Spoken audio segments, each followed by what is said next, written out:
Well, good morning, everybody, and welcome to our webinar today with ProCROSS. My name is Amy Hazel-Luschke, and I am a ProCROSS product consultant with ProCROSS. And we're a couple minutes early here, so just hang tight with us for another 2 minutes, and we'll get everybody started here and introduced and get on with our webinar. 2 minutes.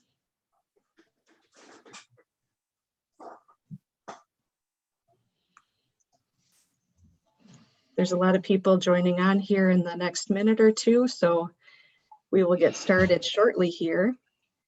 And we'll have a chance to introduce everybody on our panel and then go through some of the content that we're really excited to share with you today. So just give us another minute or two for people to get logged on, and then we'll get started.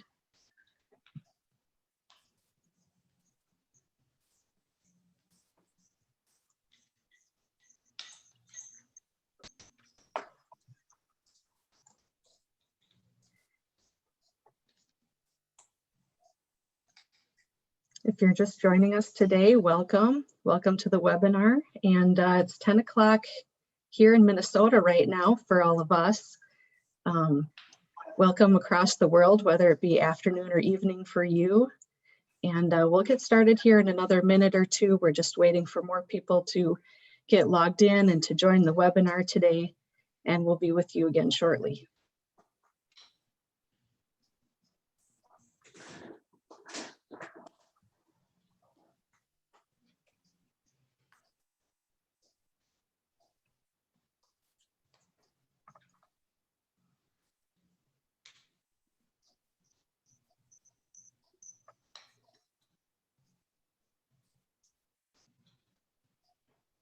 It looks like we have quite a few people joining us today, right here at 10:01 a.m. in Minnesota time. Welcome to all of you, wherever you might be across the globe. My name is Amy Hazel-Luschke, and I am with ProCROSS Company. I'm a ProCROSS product consultant, both with Creative Genetics of California and with ProCROSS. Welcome today to our webinar. I'm excited today to be able to present 3 Minnesota producers and talk about their experience here with us. And we're just a minute past, but let's wait 1 more minute and let more people get logged on here before we officially launch. So just hang tight.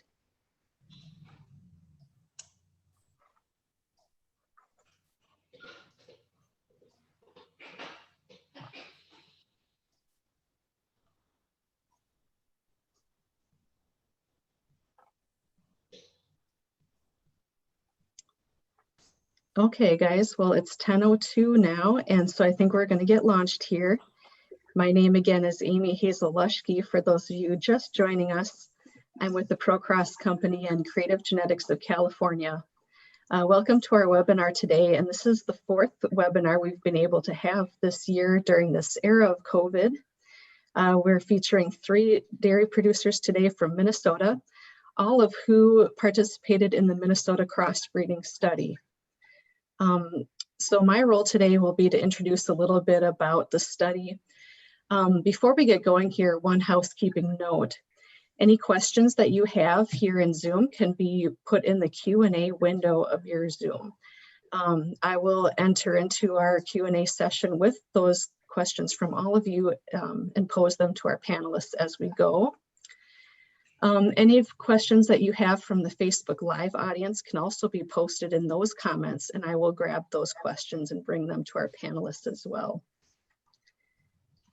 In a minute here, I will let Dr. Brad Heinz, our moderator for today, give a little introduction of himself. And we will also heard introductions from Ken Herbranson, Lisa Reek, and Tim Kiefer, our 3 panelists today. They each enrolled into the Minnesota Crossbreeding Study in 2008 and participated with the study for a total of 10 years, and then also have been following with us as we've gotten data analyzed during the last couple years, which was officially presented to the public in 2019 and now has been published in 2020 and 2021 in the Journal of Dairy Science. Before I turn the platform to them, I'd like to give a little more background of the study just to make sure everybody is aware of the background of what we did in this effort. This crossbreeding study was actually led by Dr. Les Hansen at the University of Minnesota. I was in a really unique position to be involved in it because I was with the study for a total of 13 years and helped collect the data and worked intimately with Ken and Lisa and Tim as they provided the data from their cows, and we were able to follow them throughout the decade. So like I mentioned, the study began in 2008. Each of their herds committed at least 250 Holstein cows. We asked them to breed 150 of those to pure Holstein in order to maintain a pure Holstein comparison group in every single herd. The other 150 Holstein cows they committed were bred to Montbéliard and to Viking Red for ProCROSS. Any cows above that 250 initial baseline, the individual dairy farmers could choose whether they wanted to breed them to Holstein or to Montbéliard and Viking Red. So in the end, we did get more enrollments from each of the herds in many cases, for a total of 3,550 pure Holsteins enrolled. Now about 44% of those were bred to Holstein to maintain that comparison group that I mentioned, and 56% were bred for ProCROSS. We bred Montbéliard and Viking Red service sires to each of the ProCROSS group in equal amounts. So for example, all the herds started with the pure Holstein cows. Half of those were bred to Viking Red sires for an F1 cross. And then those F1 crosses, the first generation, were bred to Montbéliard to make the second generation of cross. And then after that, those 3 breed cross cows were bred back to Holstein in the design. Now the design also went the other direction. Montbéliard was used on half of those cows destined for crossbreeding first, then to Viking Red, and then to Holstein.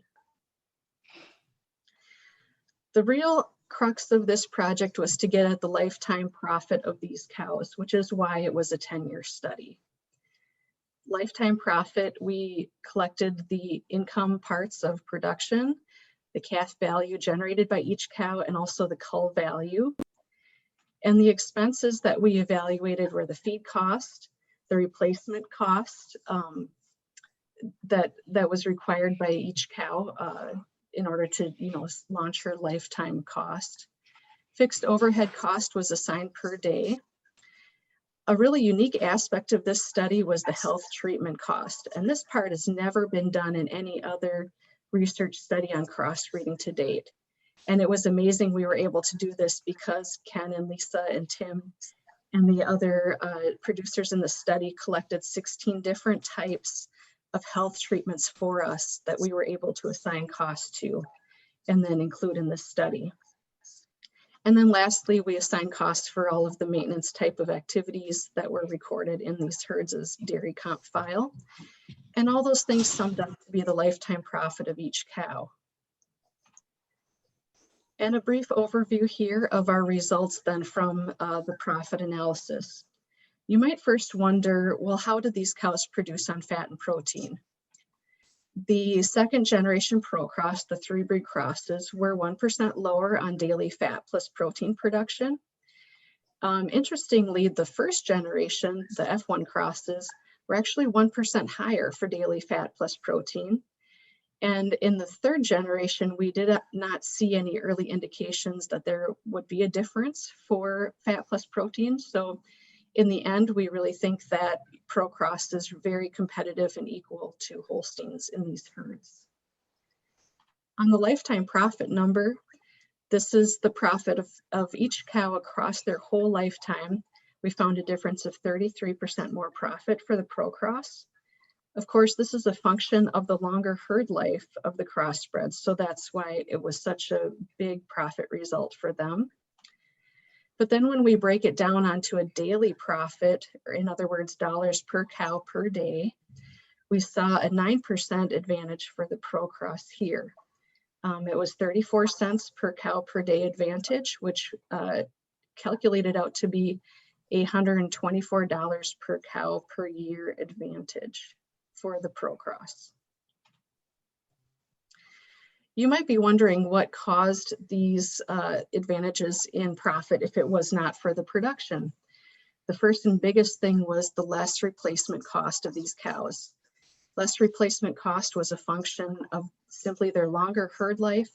The ProCROSS lived for 147 days longer on average than the Holstein herd mates did. Part of that was due to their superior fertility. They seemed to get pregnant, and so they weren't culled. And then they got pregnant faster as well for the study results. Secondly, like I mentioned before, the health treatment cost was a pretty big factor. The ProCROSS cows had 9 cents per cow per day of less health treatment cost. And that adds up over the lifetime of each cow. And then lastly, more calf income was the third biggest factor. That came in at 6 cents per cow per day advantage for the ProCROSS. That was caused by a halving of the stillbirth rate of the ProCROSS cows compared to Holsteins. They also, the ProCROSS generated more calves per year because of their shorter calving intervals. And then we did survey all of our producers, including Ken and Lisa and Tim. They testified that male calves from ProCROSSes earn a little bit more than Holsteins, and so that was a factor too. So that's a quick review of our results.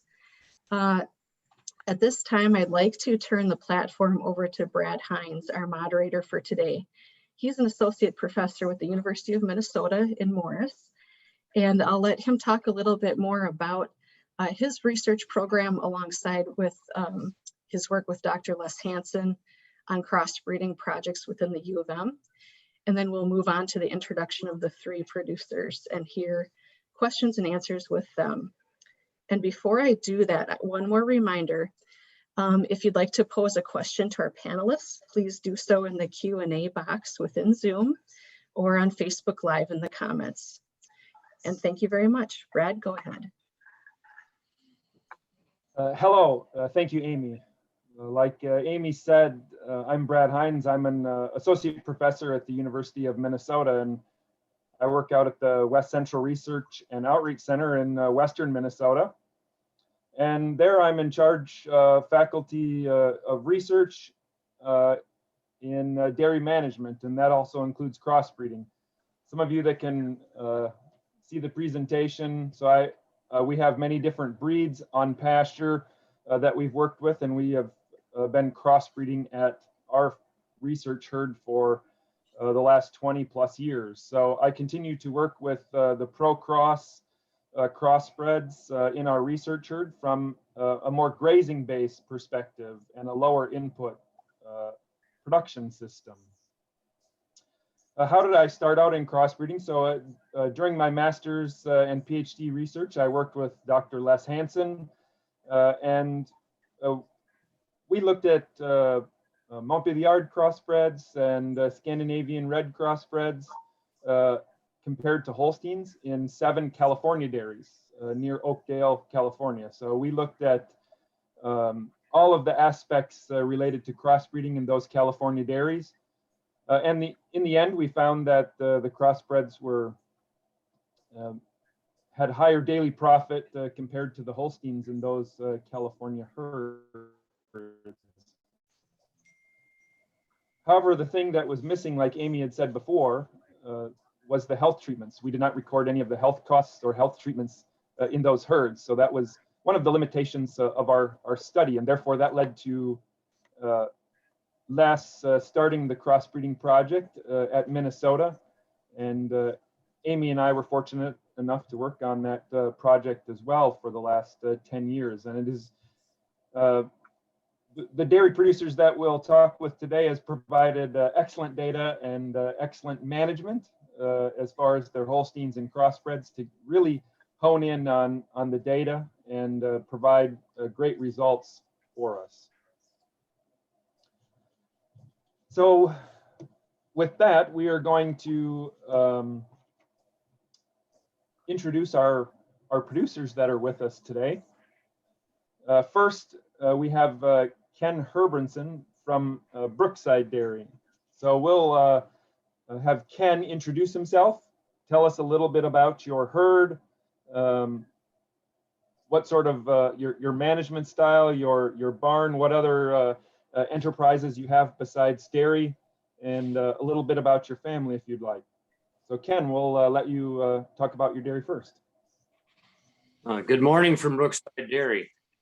I farm with my brother Arlen. We've been at this for probably since 1981. There's a sign, the cows in the back. We have a, you see the barn is a 6-row barn, pretty curtain sidewalls. We use water beds for bedding with some shavings or sawdust. Our herd size has been rather stable for soon 20 years now. We also do some cropping. We run about 2,000 acres, so we do some cash cropping. But our main enterprise is producing milk. And we joined this crossbreeding study along with the other herds here today, and some 12, 14 years ago. And found it through the time, we found this to be surprisingly beneficial to crossbreed. And we start with a in my opinion at least, a pretty good herd of cows that have been artificially bred from the, so shall we say, the better half or better third of the bull bucks that you can get for a couple of decades before. So we started with a reasonably good herd of cows, and I think we improved them with crossbreeding, and our results would show that. Our results are similar to what the whole study summarizes. And with that, maybe I'll turn it over to the next Lisa or Tim, whoever wants to go ahead. I think, yes, thank you, Ken. Our next producer is Lisa Reek. Okay, there we go. There's our slide. Hi, everybody. I'm Lisa Reek, and we dairy farm at Greenwood Dairy. My husband and myself have basically taken over the main management of the cows in the dairy, probably for the last 10 years. We've kind of been in charge of the dairy. His parents are still involved with more of the cropping end of things. Justin and myself are the 5th generation on our dairy farm, and we have 2 little boys who are fast learning how to be the 6th generation here. And you can kind of see a few things on the slide about how many cows we have, 1,300 acres or 500 hectares. So a lot of that is feed, alfalfa and corn, a little bit of cash cropping. And yeah, just a few pictures from around the dairy. Right now we are melting. We had a little fresh snow, so it doesn't look as green as it does in some of those summer pictures. But yeah, we are fast getting ready for spring here. And so I'll address more specific things once we get into the later questions. Thanks, Brad. I'll let you keep moving. Thank you, Lisa. And now we'll hear from Tim Kiefer about a little bit about his dairy. Tim. Thanks, Brad. I'm Tim Kiefer. My brother Kevin and I own and operate River City Dairy near Hastings, Minnesota.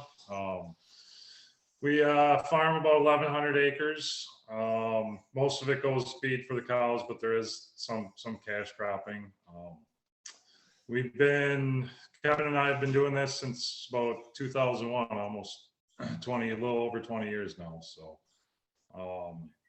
we made a trip to California back before the study to kind of investigate what Brad had done out in California, and I guess we're interested in it, and yeah, it's been a good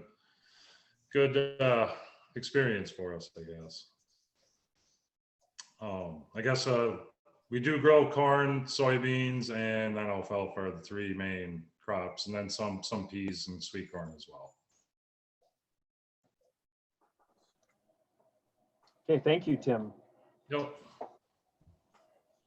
So we'll pose some questions to our panelists and have them talk about their herd. If, like Amy said prior, if you have any other questions, feel free to type them in the chat, and we'll go along as during the panel discussion. So for the panelists, I'd like to, what breeds did you have before the study began? Did you have any experience with crossbreeding in your herd prior to joining the study? And maybe a little bit about why you were intrigued to join the study in 2008. What sort of led you to make that decision to join? We'll start with Ken.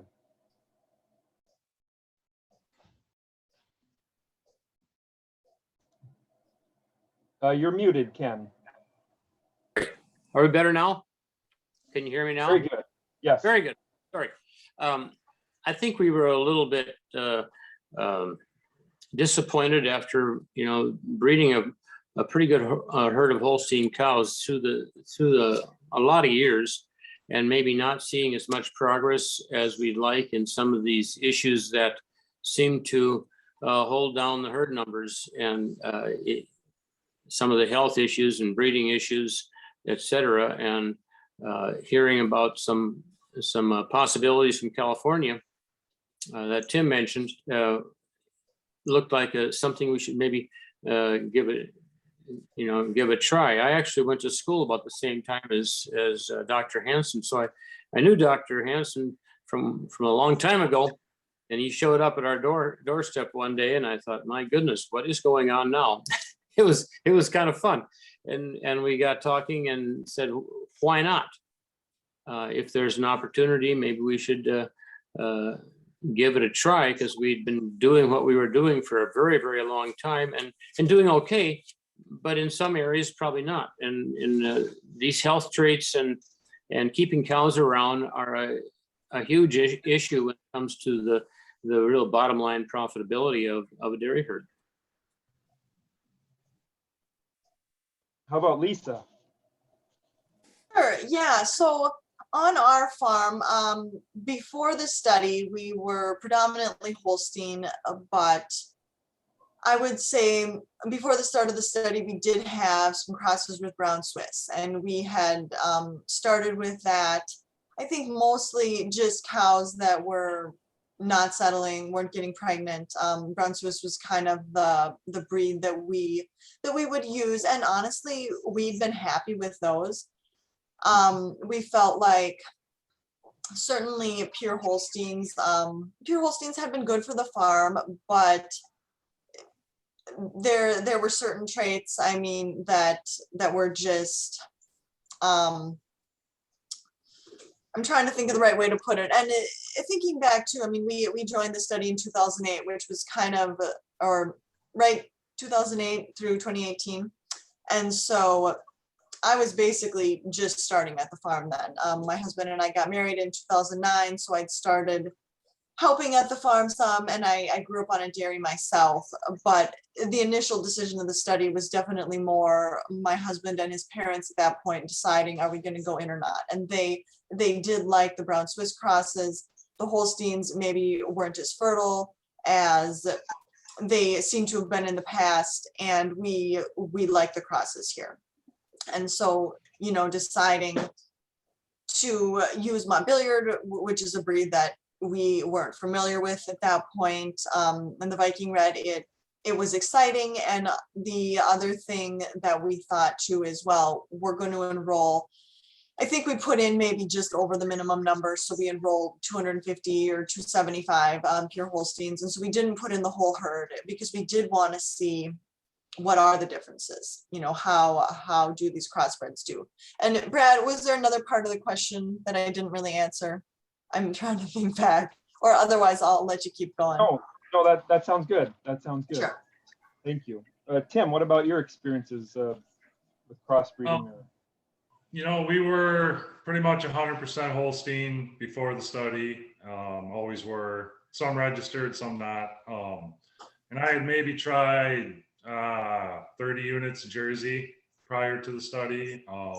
Wasn't really you know, I only used one particular bull, so I don't know if it was the breed or just the bull or what, but I wasn't real pleased with the results. So, but no, going out to California, really kind of and seeing them firsthand helped. And then one of the meetings before, I remember Dr. Hansen was talking, and I think he went through the young sires in waiting at the time.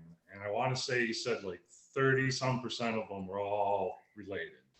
And I guess that to me kind of made sense. Like, hey, we, because yeah, I mean, not that we had an alarming number of stillbirths or fertility issues, but there were obviously some there if I was dabbling in the jerseys and whatnot at the time. So that was kind of the big thing for me.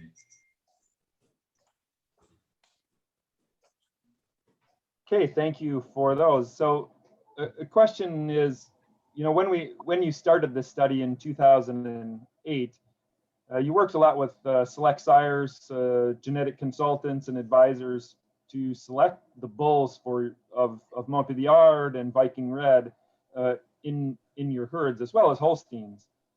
You know, what traits were you selecting for in your herds? Which ones did you emphasize, and did you change that throughout the time of the study? Tim, we'll start there. Yeah, I guess mostly we selected for udders and feet and legs. It obviously certainly helped to have someone be able to read the proofs. It was kind of tough at first, so we did have a lot of help with the bull selection. But no, we kind of learned that over time, and I'm not sure they were doing health traits in 2008, or if they or maybe they've expanded since 2008. I know they've added a lot more, and I kind of emphasize a little more on the health trait side, but still pay pretty close attention to feet and legs and udders on both. How about Lisa? Yeah, I mean, echoing what Tim said, you know, I think initially, again, tough to look at all the information and to pick through some of the things on the proofs, but I feel like udders and feet and legs are always, I mean, that's kind of the main criteria. I mean, looking at milk per se wasn't that important, but looking at components, and I think all of the crossbreds in general, you know, or the breeds coming in, the Viking Red and the Montpellier, were stronger than probably a lot of the Holsteins, but that's something that just over time during the study and something that we continue to focus on too is just the fat and protein in the milk. Yeah, I don't think there's too much else to say, but udders and feet and legs. How about Ken? You know, we've done udders and feet and legs since I started, and it didn't seem to result in long-lasting cows like we thought it should. Yeah. I think I relied a lot on the breeding company Select to help us and stay with the cattle that show the promise on milk, and there's more variety out there in the European breeds, and I think we did try to do some selecting for milk and for animals that would work in the barn, and I think we more listened to the advice we were getting and tried to pick the best. I think no matter what breed you use, you need to use the better end of the book for whatever you're looking for, because there is some variety out there. There's some you know, combination breeding in some of these other breeds. Some more for meat, etc., which it's fine to have, but you got to have the milk, and we were kind of at a loss to get going on it, but we, you know, it's funny how they sort of turn out anyway.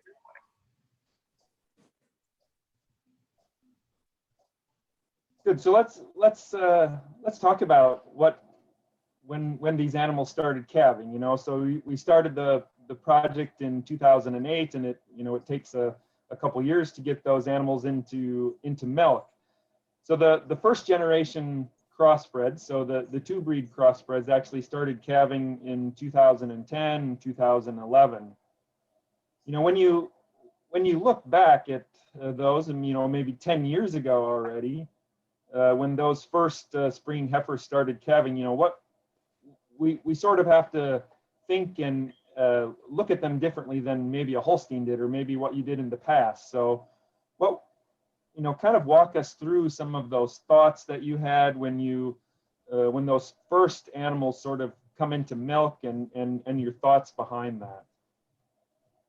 Ken. They look different. They look a little heavy. They're cheaper to feed. Growing a cross heifer doesn't take as much grain. If you give them too much grain, they get almost ready to butcher.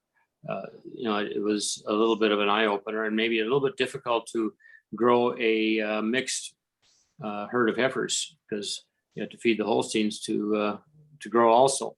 So they looked a little heavy, and there's a little more. We had more incidents of some outliers that didn't always turn out. But what was interesting about them compared to Holstein is they sell very well, because if they don't milk or don't work out in the parlor for whatever reason, some of those F1s in the beginning, they sold well. So it wasn't a big loss, because they would be very well in flesh. And, you know, sometimes those outliers are what we remember. But if you set those aside, there's always going to be a few outliers in any group. It was the total group that just turned out well, and you had to have a little patience, because when they calve, they don't always look like they're ready to milk a whole lot. But come back in 60 or 90 days, and you'll like most of them, if not all.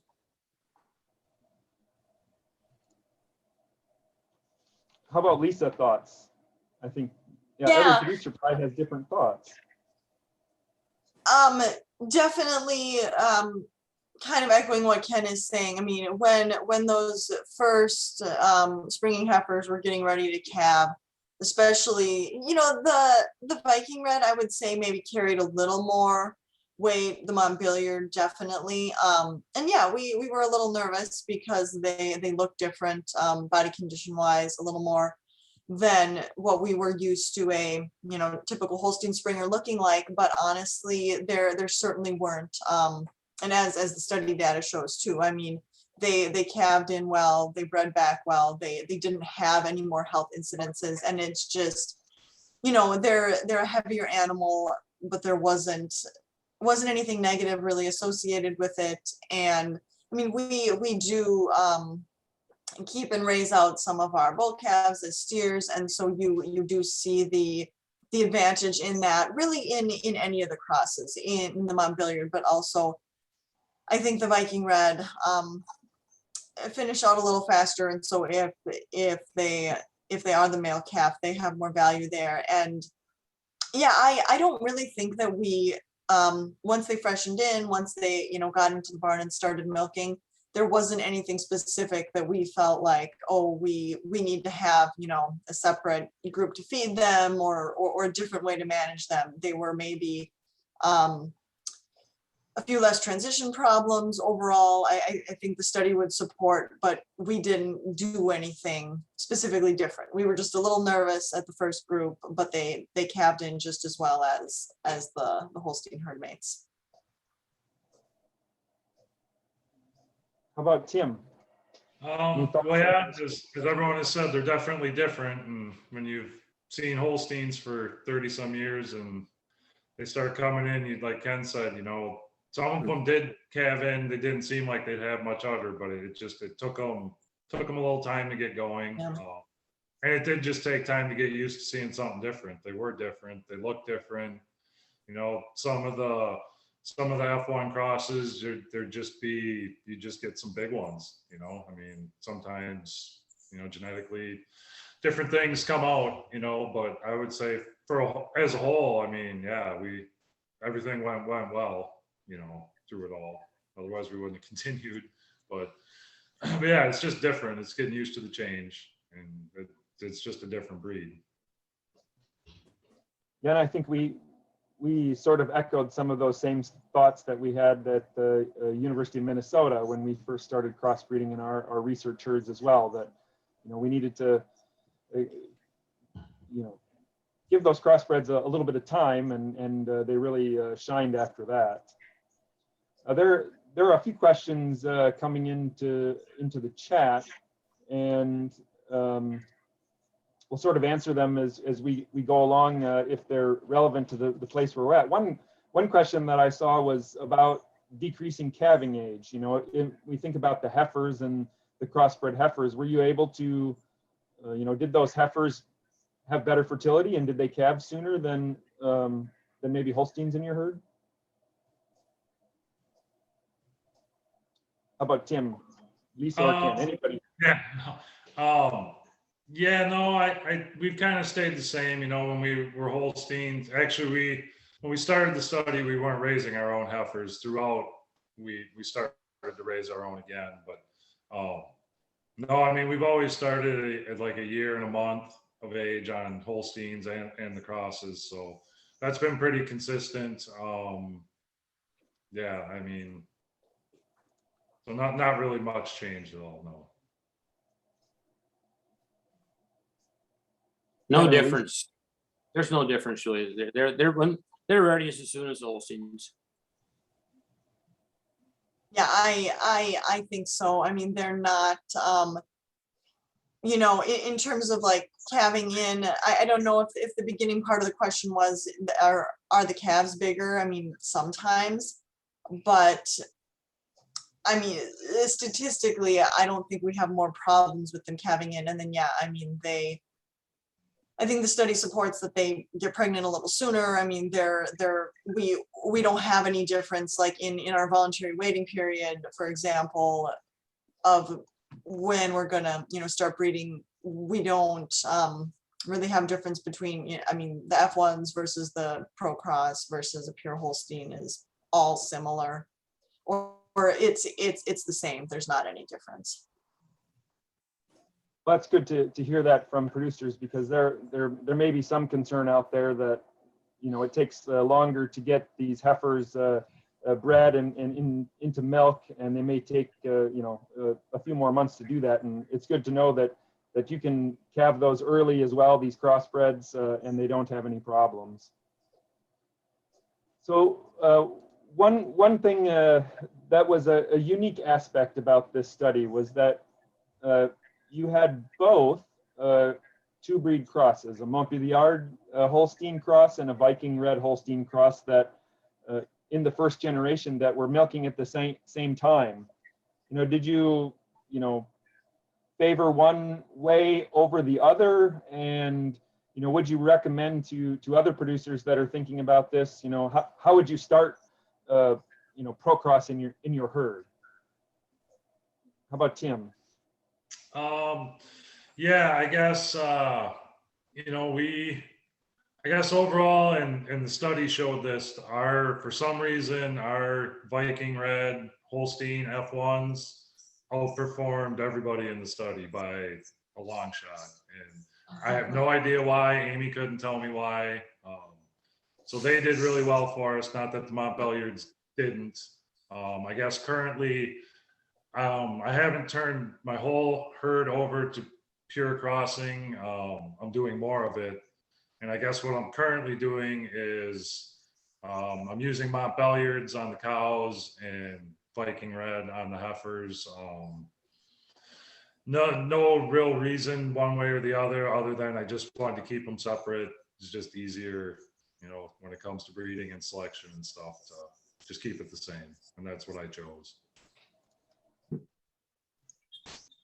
How about Lisa? Any differences that you might see, or on one way or the other? And yeah, thinking back on our individual data, I feel like on our farm, in most measures, our Montbéliard F1s did a little better than our Viking Red F1s, and that's, I would say Tim's herd and then our herd were maybe some of the smaller number enrolled in the study. And so it's just interesting. I don't know if it's because we didn't have the sheer numbers to kind of see that in his herd, the Viking Reds were a little stronger. In our herd, the Montes were maybe a little stronger. And I do think a big part of it is just we didn't have, and when you look at the study as an aggregate, it's easier to see, okay, you know, there's thousands of animals, this is statistically significant. But for us, we are using both. And there's, again, it's not super scientific, I would say, and because now we kind of have this mixed bag. I would say once the study was over, we still had the most number of pure Holsteins, and then we had obviously some of the F1s of the Monty and the Swedish Red, and then some ProCROSSes. And so most of the ProCROSSes that we have, we are continuing on with that pattern. We are using more Monty right away on second service on the milking cows. I guess for us, we're still enjoying and kind of learning about what we think works best in our barn, in our environment, with our management style, and because we have all these different generations, we're still, I don't think experimenting is the right word, but it's just we're seeing what we think fits best. And so we're still using some of everything. We still have some pure Holsteins, and we're kind of continuing our own observations on what do we like best, what's best for our system. Ken, how about your thoughts on differences between maybe the multi-yard crossbreds and Viking Red ones? We are crossing all our cows. When we started, I kept back a large number of registered Holstein cows just because they were registered and had all these wonderful papers. Didn't seem to help them out any. So now we're crossing everything, and we use predominantly right now we're using sex semen Montbéliard on heifers. We've seen a little. I think Tim maybe you had a little better luck in choosing in the Viking Red to begin with, Tim. Like, maybe, you know, in a small number, you can get an opinion that doesn't necessarily carry out over a larger study. And we had a little more luck with the Montbéliard F1s, but it wasn't a big deal. Right now we're doing it that way, and because we kind of like what that Montbéliard F1 looks like and milks like, and we're just crossing everything. And I think there's going to be value to a crossbred herd. I just think the females are going to have some value because the results are in black and white. They're in real numbers. Mm-hmm.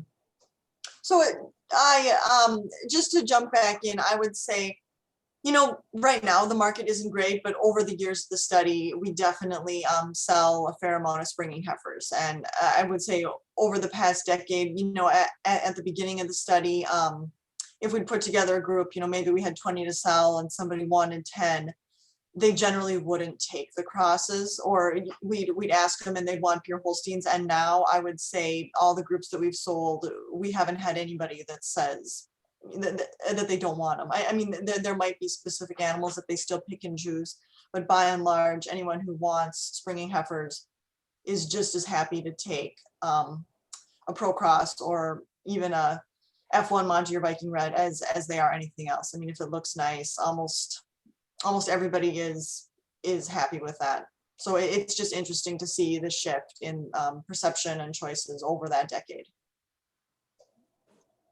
Yeah, that's an excellent comment, Lisa, about the perception that has certainly changed here in the United States regarding Holsteins and crossbreds. And, you know, even we had that thought when we started with the California herds that, you know, sometimes the crossbreds were looked down upon, but I just don't see that anymore happening, especially here in the upper Midwest. So let's talk about some of your observations based on the results of the study here. You know, we talk about production. You know, obviously everybody wants to jump to production. Comment about the production in your herd, maybe about the fat and protein. What did you see based on the production of those cows? Were they persistent? You know, were they persistent in production across lactation? How about Ken? I think in a crossbred herd, from our experience, getting them bred back is important. Some of them will will shut back a little sooner, but they'll breed back sooner. And you know, days in milk is a very good guide. You know, if the days in milk in a herd are high, it's impossible to get high milk production. And bringing the days in milk down just plain helps, makes it a lot easier. And these cattle are easier to breed. They breed a couple of weeks earlier. They breed usually fewer breedings per conception. You know, they just breed better, and so it works. Our herd is naturally weeding the Holsteins out. You know, they just we call more Holsteins, and we don't have any different reasons. They just kind of weed themselves out over time. How about Tim? Any observations on production? Production wise, I would say, you know, our Holsteins and crosses are all pretty similar. You know, our production from the start of the study really hasn't changed, you know, throughout all of it. And I'd say we're somewhere probably between 35 and 45% crosses, I would think, at this point, overall. But getting on kind of what Ken said with the breeding, I guess one thing I noticed right away is a lot of them, boy, you just see them in heat sooner, you know, maybe 21 days, 28 days, something like that. Or you would occasionally see a Holstein, you'd see just earlier heats on them on their own, you know, with no shots.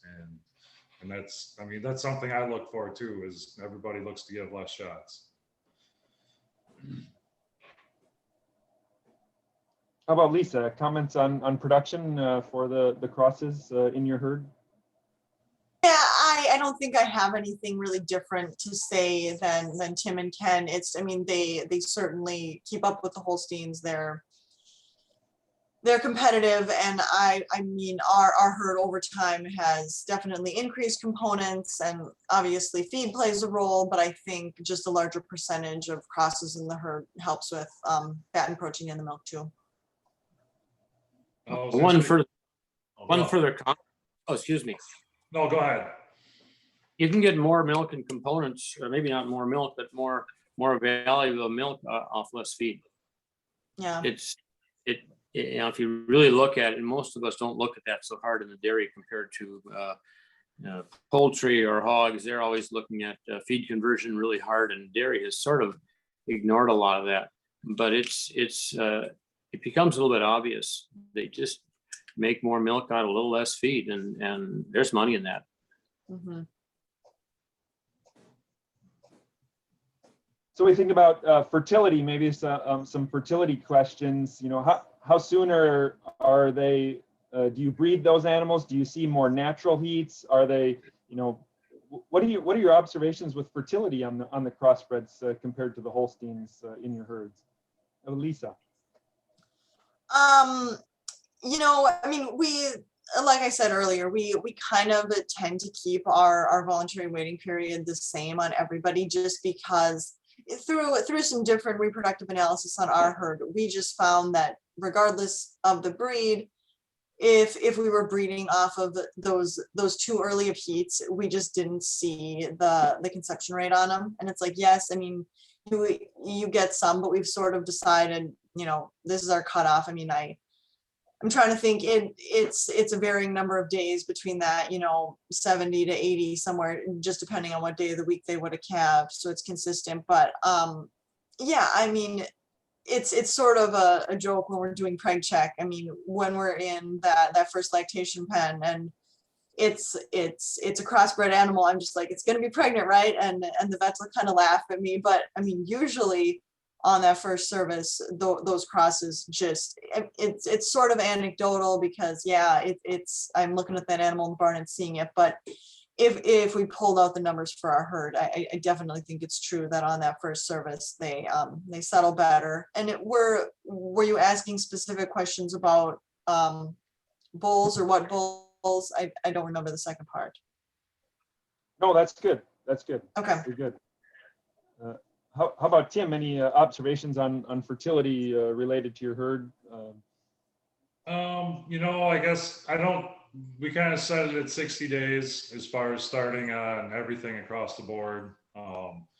I would say you just are able to see or maybe even track the earlier heats on some of the crosses, but the Holsteins, I also have, activity monitors, so that also helps me keep track of that stuff too. So, but now kind of getting on what Lisa was saying with the monitors or whatnot, when you do breed a lot of those crosses, I mean, if they're open, they're in heat in 21 days, and if they're not in heat, they're more than likely pregnant.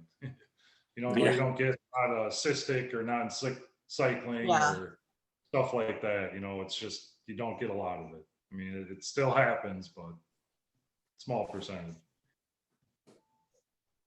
It adds up to less work. Yeah, that's what we're all looking for, right? And that adds up also. We do very few shots anymore. Activity monitor does its natural heats, and it's quite easy to do that with a crossbred herd. Yeah, I would say on our just like syncing shots, resyncs from open and ones coming through ObSync, every other week we maybe have somewhere between 5, never more than 10, Yeah. On 350 milking. So Very good. Yes, the production and fertility results are very promising for crossbreeding compared to Holsteins. Now, one of the aspects that we think about, the unique aspect of this study was actually recording that health information, use of antibiotics in herds. What are your personal experiences with the health problems and drug-related costs and in your herd? Did you see a reduction in antibiotic use and health problems when you started crossing? How about Ken? There's fewer drugs used in a crossbred herd. It just is. Some of the issues we have are facility related. How our dairy is put together versus someone else's, and in a confined freestall, you have a different set of health issues than some other, like pasture based, etc. But we just see less issues. You almost never see a DA. We'd like to never see ever one. Some of these issues, digestive upsets, and they seem to spring back better if they do have an issue. There's a little more livability in the crossbred. Hybrid vigor apparently works, because in the death loss, it definitely shows up. How about Lisa? Any observation on reduction in health problems, less use of antibiotics in your herd? Yeah, I think so. I don't know if I mentioned it at the beginning, but we're freestall barns like Ken, and then some of our heifer facilities, it's like if they were all brand new, that would be great. They're definitely not. And so like this time of year, I'm thinking like it's melting, we're getting from winter to spring. I mean, you still do see some respiratory and some things going on just with the weather transition. It feels like those, especially, and the ProCROSS carrying a little more body condition, I think that's always going to help them, especially as a calf and a heifer. I'm thinking more in that young stock age range, if they have more condition and they're having some whether it's ventilation, weather challenges, and again, I'm thinking about it because it's spring, it seems like it carries them through it better. And then during the summer, we do have more just kind of open pasture that will get some of the heifers out on. And I would say it seems like the crosses fare a little better on that too. When I mean, if it's hot weather, and yeah, they're going to be outside most of the time, I think they do a little better on that. So do we use less antibiotics? I hope so. And I think that's something that we are working toward anyways, just looking for ways to do things better, to use less medicine. And I think the crosses are helping us with that. How about Tim? Observations on health in your herd? Yeah, I guess it's kind of hard to say if we use less antibiotics. I mean, we all try to. I like to think we do a little less treating in the parlor. Is it because we have more crosses? It's very, very possible. But a lot of that's got to do with the people in the parlor too. But no, I think most of our, health issues are due to certain, like Ken said, steps along the way. Certain facilities aren't as good as others, so they can pick stuff up there, whether they're Holstein or a cross. But no, I mean, I think they are a healthier animal. I guess in treating some mastitis in the parlor, 4 days of some spectrum mass will clear some up, where you could go 8 days on others and maybe not even get it. It does sometimes surprise me how they do respond to treatment.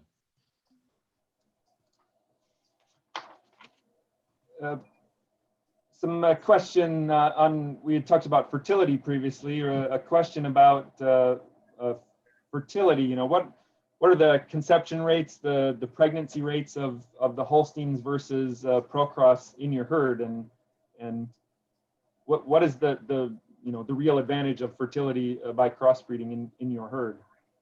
You can.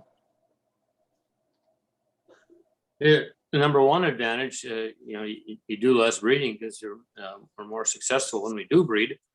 Number two, it's easier to reduce the days in milk, which gives you a larger portion of your herd in the heavy milking months, and fewer on the tail end of it.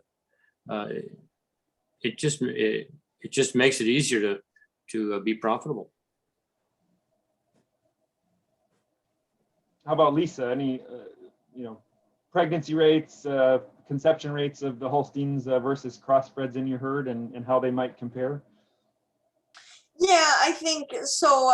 Thinking back to our farm's kind of opening slide, I think the current data that she pulled is about 41% conception rate for the herd as a whole. I mean, the crosses are doing a little better. I don't know off the top of my head, like the ProCROSS versus, some of the F1s that we still have.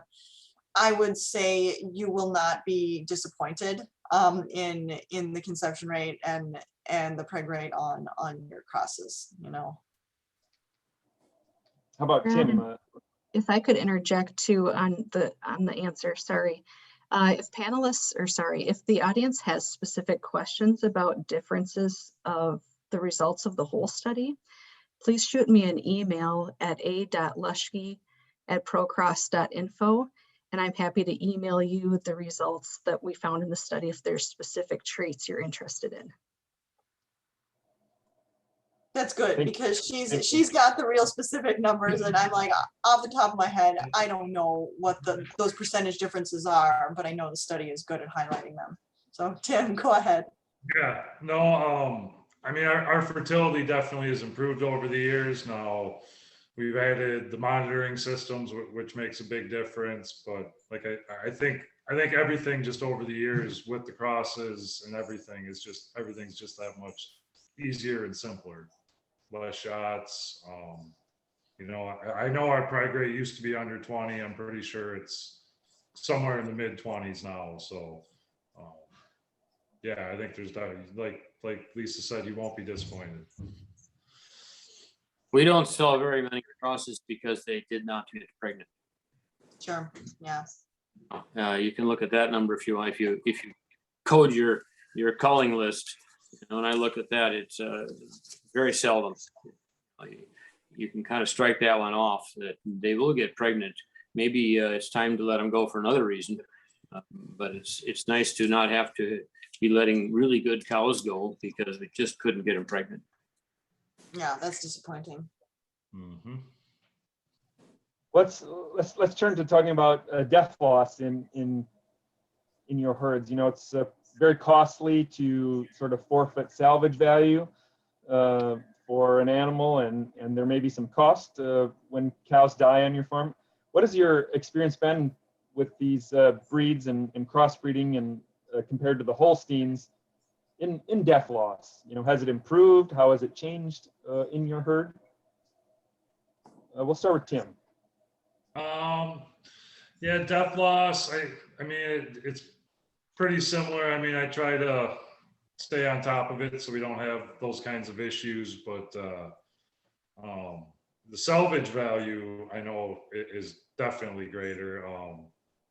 Boy, if you go back to 2014, it was almost insane what we were getting for those really big cross animals. It was crazy, and it might be once in a lifetime. I don't know, but I mean, our death loss, I guess, in our cows, I think is like it might be 3-4%. I'd have to look, but yeah, I mean, our death loss is pretty low. So. How about Lisa?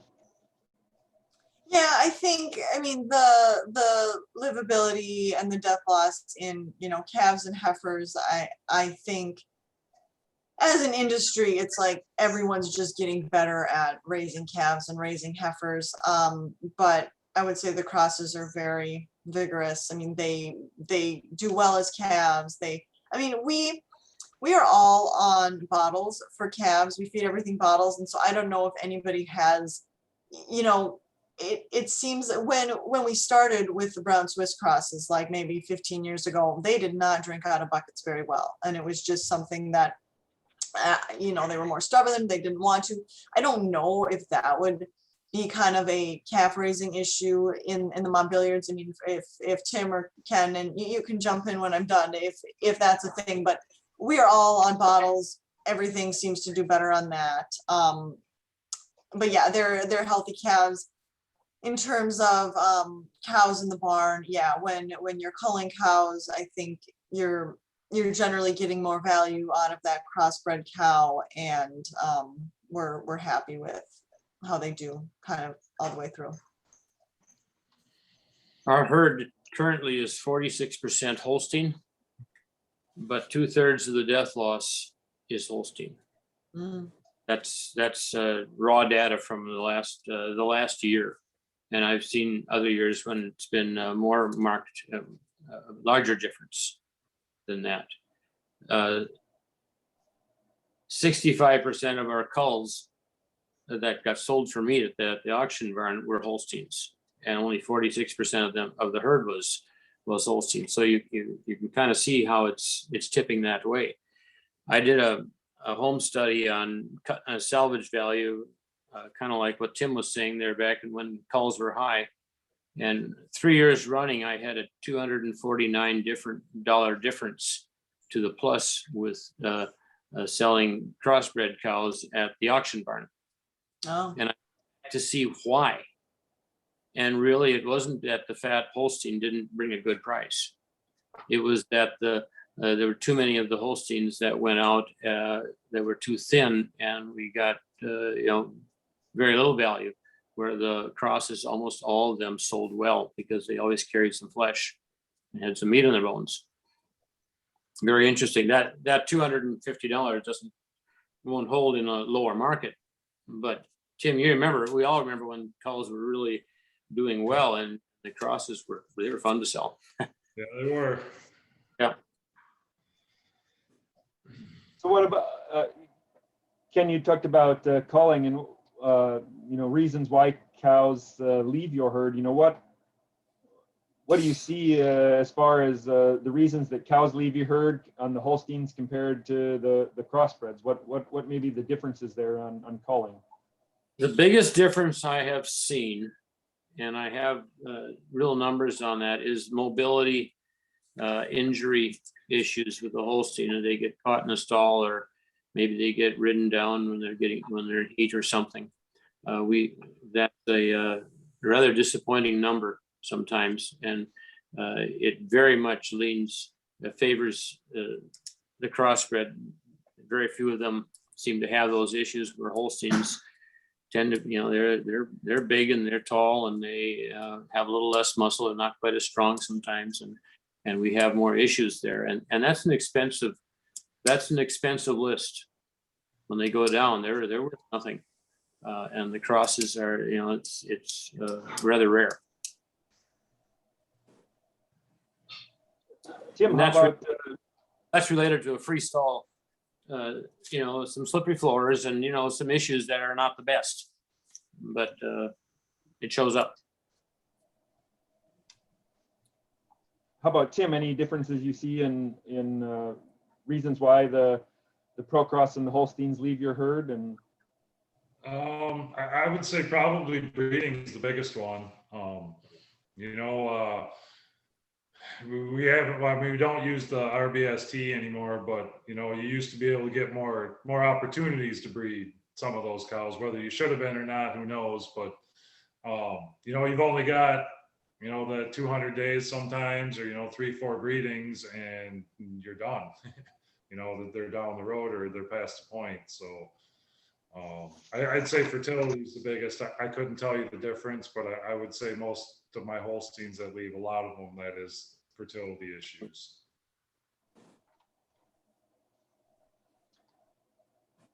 so my question here is for Ken. When we think about the end of the results for the study, and others can chime in too, we showed a huge difference in profit advantage for the first generation crosses, and about 10% for second generation in favor of the ProCROSS. Now that your herd is a lot of ProCROSS and moving more towards ProCROSS, do you notice a difference on your balance sheet from an economic standpoint? What is that economic advantage that you see in your herd? Well, when you look at a balance sheet, I think we have to realize it's a long-term look. And there can be some things that can muddy the waters there if you added a barn or some changes. But if you can look at a steady state, and to some degree we have that, profitability or changing a balance sheet requires a lot of little things doing a little better. There's usually no one magic bullet, but I think with these crosses, we get them bred a little sooner. We get to cull cows for the reasons we'd like to more often, instead of just because you didn't get pregnant. We spend a little less veterinary work. The death loss goes down some, and I'm not getting to all the reasons, but if you add up these individually small advantages, they will change your profitability. And if you look at profitability, sometimes the percentage on a farm can be quite small. There's various ways to look at it, but the percentage can be quite small. And if you have a small profit, you can double that with a small change. And that's huge. It's, you add these things up, and yes, they are more profitable. We've seen it. And if we hadn't seen it, I still like the looks of those pretty Holstein cows behind you there, Brad. It's nothing prettier than a beautiful Holstein Springer. A couple of them are ProCROSS. A few of them are ProCROSS. There are a couple Holsteins there. They look kind of Holstein-like to me, and they're beautiful animals. So are the ProCROSSes.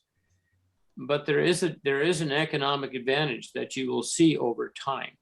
I am absolutely convinced, or we would not have crossed them all. We just see the advantage. You don't work on them so much. They're more invisible animals. The one you don't have to mess with is the one that makes you money. And maybe she'll stick around another year. And that last lactation, if she's doing well every other way, that's the most profitable lactation there is, because she's paid her way already. And sometimes this high turnover rate just to get a better genetic somewhere or something, I think it's kind of costly. It's about getting a cow in the herd and keeping her there. If she's milking well, she doesn't have to be the best milker in the world. If she does herd average or a little better and stays another year, she's a profitable animal, and we want more of those. How about Lisa? Any thoughts on profitability and economic advantages in your herd? Yeah, I mean, Ken just kind of talked about a lot of very common sense things. It's like when you look at the balance sheet, I'm kind of thinking back on that, and it's, end of the year, wrapping up all the financials. Well, I guess we're March already, but I mean, we honestly try not to change the value of the animal on the balance sheet too much, because if you want to, you know, move it up a bunch, then when the market crashes, then your lender wants to see you move it back down. And so we try to stay kind of, you know, look at numbers, look at a fairly stable, reasonable long-term value. But yeah, on the income side, it's like, you really do have these very small margins. And if you're just making, you know, if it's the type of year where you're just looking at a few dollars here and there, if you can double that, it makes the difference between a year where you lost money and where you made some money. And I would say it's if you have more trouble-free cows, that is a very it's a good thing. It adds up in terms of just, you know, for employees, it's better for them. It's better all the way around if you can work toward a herd that just, yeah, that you're treating less, that you're having less foot problems, that you're having less of those issues that just are not fun. And so I think, you know, going back to Amy and the actual study data, I think some of that is better at kind of quantifying the health issues and even the profitability issues, sorry, and kind of showing like, yes, on average, over all these thousands of cows in the study, you're seeing that advantage every day. You're making a little more. And I think this is sort of related, but on those crosses, if they're getting pregnant sooner, then they're having a shorter lactation. And so, yes, maybe you're not seeing quite the, you know, persistency in that peak of milk, but you're getting them bred back quicker. You are, you know, keeping them moving through the herd. And so I think it can sometimes be deceiving on a cross to think, well, you know, they only milked, I don't know, 295 days this lactation. But on the whole, when you're looking at, are you profitable as a farm? Are your cows doing what you want? Are they at least, you know, making average, staying around to have another calf? Those things are sometimes more important than having a really flashy number on each individual animal. So hopefully that makes sense.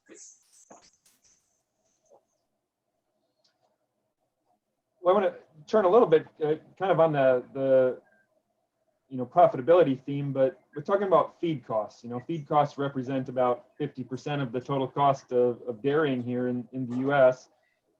You know, we didn't measure feed efficiency or feed intakes as part of the studies, but, you know, other studies that have been done with crossbreds, especially we have shown here at the University of Minnesota, that there may be a 6 to 8% advantage for the ProCROSS compared to Holsteins in regards to feed efficiency.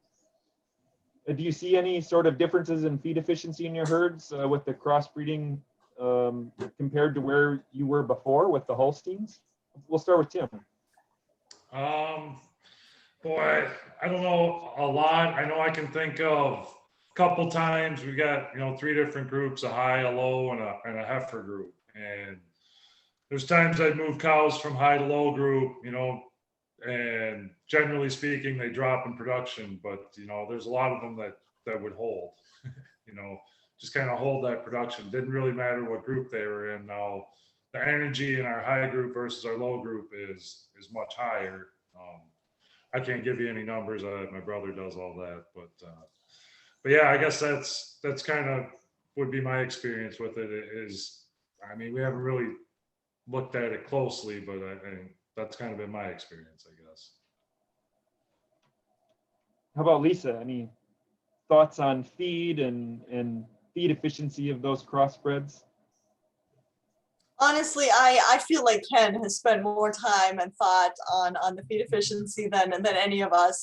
I mean, but yeah, I think some of the earlier comments, just that, you know, you can get more milk out of them with a little bit less expensive feed. I mean, I think that holds true, but we don't have those separate groups. And I don't know, I'm interested to hear Ken speak to it if you've kind of created groups just based on the breed and what they need. But yes, I think they're more efficient. I don't have real specifics. So I'll let Ken talk some about it. Well, I think we would have seen larger differences in this study if we could have had the breeds segregated and fed them according to how they would do best. But that might compromise a study. I've seen it. It's absolutely true that you can get high milk crosses with less energy. We use a high forage diet here and milk well on it. And I think sometimes we've been overfeeding our crosses so that we don't short the Holsteins. But it doesn't take as much energy, and it for sure shows up in the heifer lot. You know, they stay with the good flesh with very little grain, where a Holstein needs more. And I think it carries through to the milking herd. And you talk about a 50% item on a budget, and you can drop 5% or better. That's huge. And I don't think we've all seen that yet, but I think there'll be more of that coming out as that gets looked at, because that's when you can deal with feed costs. And dairy has not done a good job, in my opinion, of zeroing in on feed costs compared to the meat producers. You know, they really look at pounds of feed per pound of gain and all that kind of stuff way more than we do. We were always trying to get another pound of feed into the cow. Efficiency does matter, and I think we're going to see more work of that and more advantage going forward. There's some gain to be made there, and I think ProCROSS is definitely helping quite a bit. Any changes you expect to make, Ken, in your herd as you maybe move towards more ProCROSS in your herd? Far as less grain. Less grain. What's bean meal and corn right now? $5 corn. You know, when corn is $2.50, nobody cares, sort of. But when corn is $5, it becomes a bigger issue. And who knows where that goes going ahead. But feed cost, reducing feed cost is a big part of that profit item. It goes along with having less labor to do treating animals for things we don't want to treat them for. It just adds to the good news as far as I'm concerned. I shouldn't jump on my soapbox too high here, but we're very pleased. We talk about economics and sustainability here. You know, you think about do producers experience more value from your milk in the market with ProCROSS cows? You know, higher concentration of components in your milk quality, other reasons. Tim. Yeah, I guess our milk quality, I guess we run about 130,000 or right around there cell count. You know, which there is this premium we're paid for it from the creamery, but about 2 years ago, we kind of, with the cost of everything and milk prices being poor, we kind of quit feeding 4 components at that time, and we dropped a couple points of components, but gained some milk. But just recently, in the last 3 months here, we've been running about a 4.1 fat and almost 3.3 protein, and really haven't changed the way we're feeding. So I don't know. I'm sure the crosses are helping with that, but yeah, I know it was very costly to feed 4 components, and we did cut it out. But I mean, it still seems to be holding in there. At least any experiences with more value for the milk in compared with ProCROSS cows, higher concentrations, fat and protein? Sure. Yeah. I mean, I definitely, we DHIA test. And so it's like, I mean, there's definitely, just looking at individual cows, it's kind of amazing on some of the crosses. You'll see, I don't know, a 5+ fat and 3.5 protein or more on some of these individual animals. And again, it's definitely you're not going to see that on all the crosses, but as the percentage of crosses in our herd has increased, I think it helps us keep those components. And yeah, we feed bill, it's like when I see the main feed bill every month, I mean, it's big. It's a big part of the expense of having a dairy, of having livestock. And so I feel like we're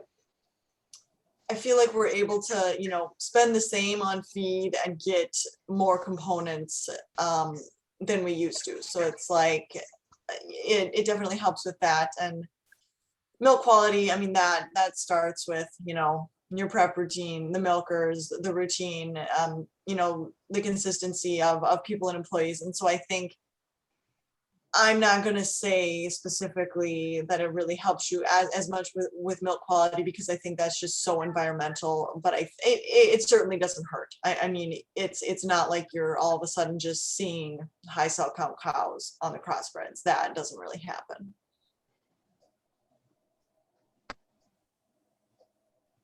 I have a specific question for Lisa. You in the beginning, you had mentioned about your farm finishing a portion of the male calves from your dairy.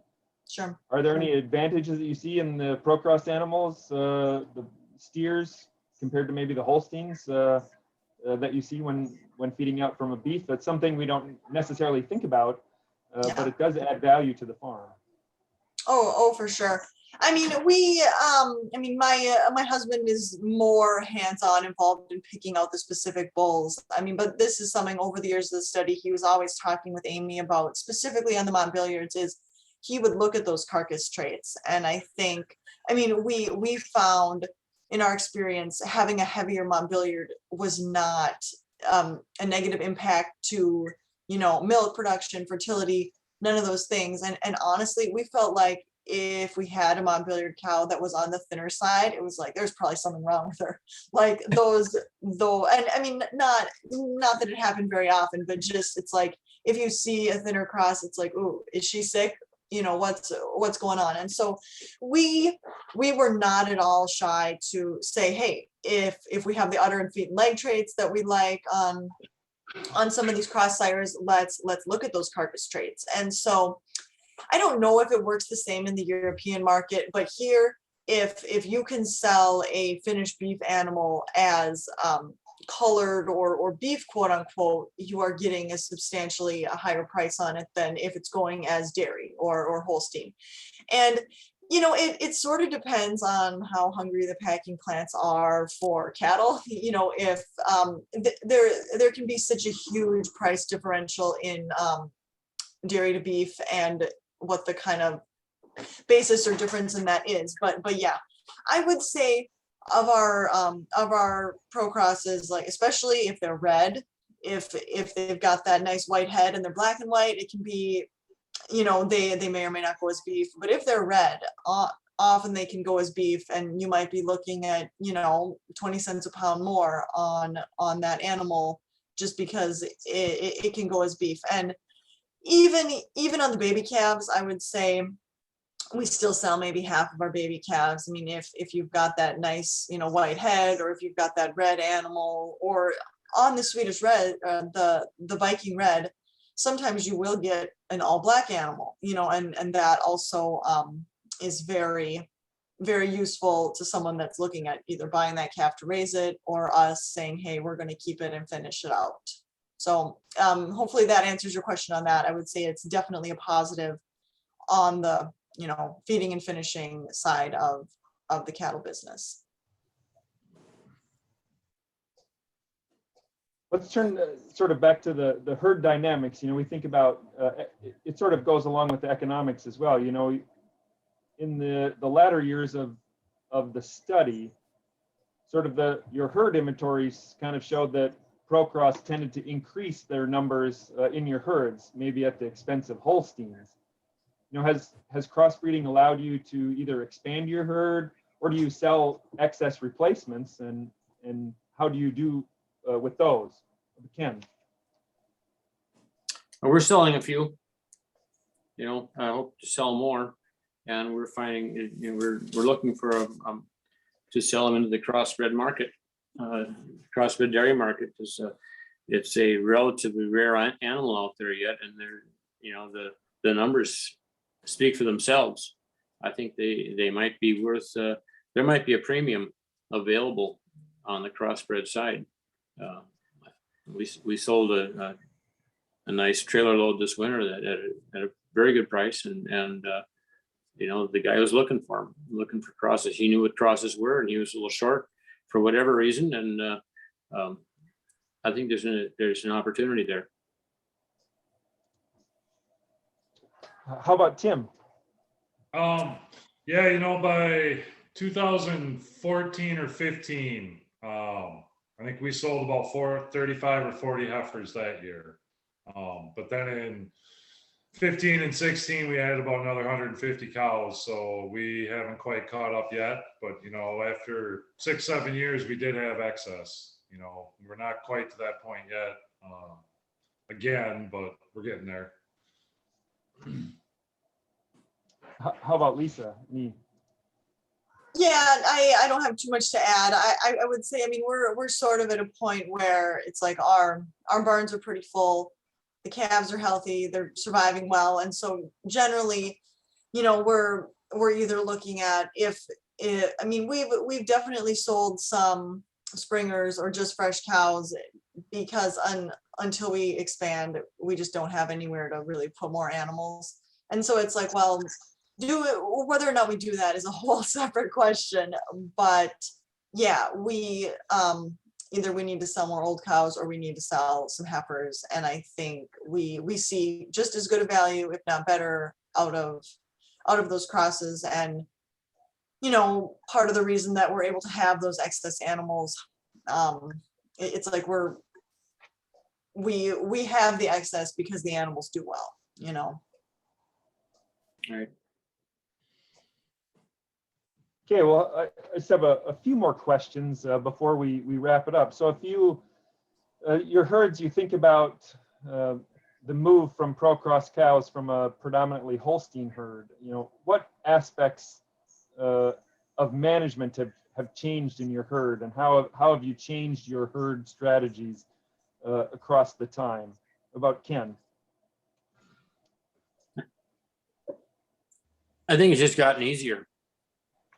And hopefully we learned a few things along the way. When we started, we didn't know what we were doing in the freestall world, coming from a tie stall, and it takes some time to kind of settle into all that, at least did for us.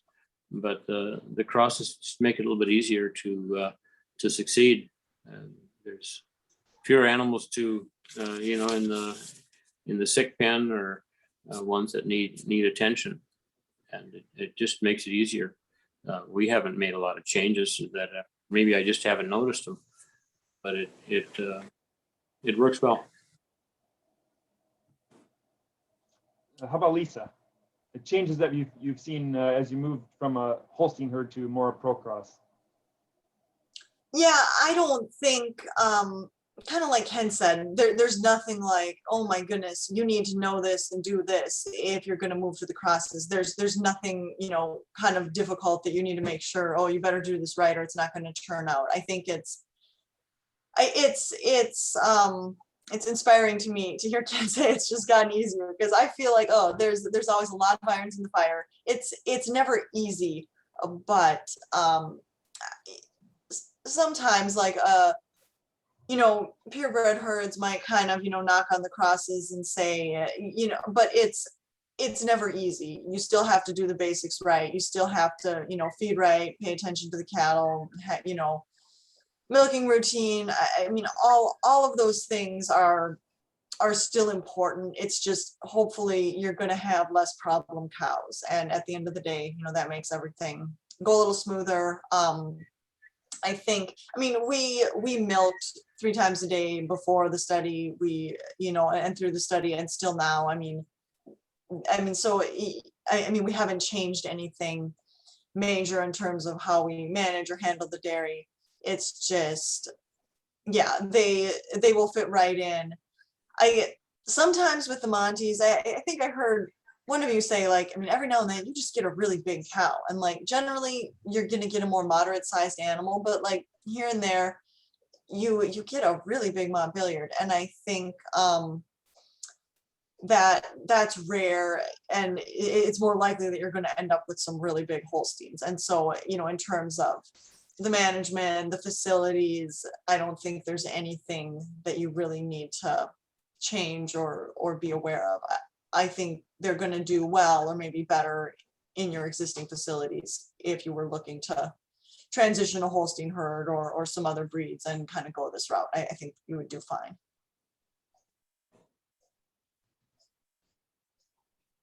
Tim, any thoughts on management changes as you move to a more ProCROSS herd from a Holstein herd? Not really, no. I mean, we really haven't changed a whole lot. I think, like Ken said to start with, it's just, you know, there's less to manage, maybe, you know, less to manage, little less labor involved, less shots, whatever it is. Yeah, just a lot less to do with a lot of them, you know. Well, good. I think we are getting close to our time of 11:30 that we have. We've had a nice discussion for the last over an hour here with these producers. So we'd certainly like to thank them a lot for their participation in the webinar today and describing their herd, talking about the results that we see on ProCROSS animals in their herd. And we sincerely appreciate their sincere participation in this study, and are very grateful for them opening their herds up to us to provide the data that we have. And with that, I'll turn it back to Amy for any parting thoughts. Thank you. Thank you, Brad. And I'd like to echo Brad's sentiment.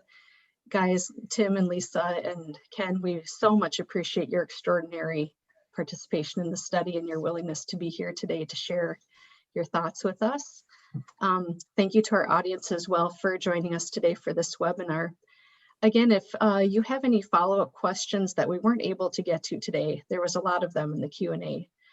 Please send us an email after the webinar, and my email address is there in the chat, a.luschke@procross.info, and we will be happy to get back to you with anything that did not get answered. You can also use that email address to shout out to me about getting detailed results from the study if you were interested in specific statistics. With that, we will close the webinar today, and thank you again for joining us. Have a nice day. Thank you. Thank you.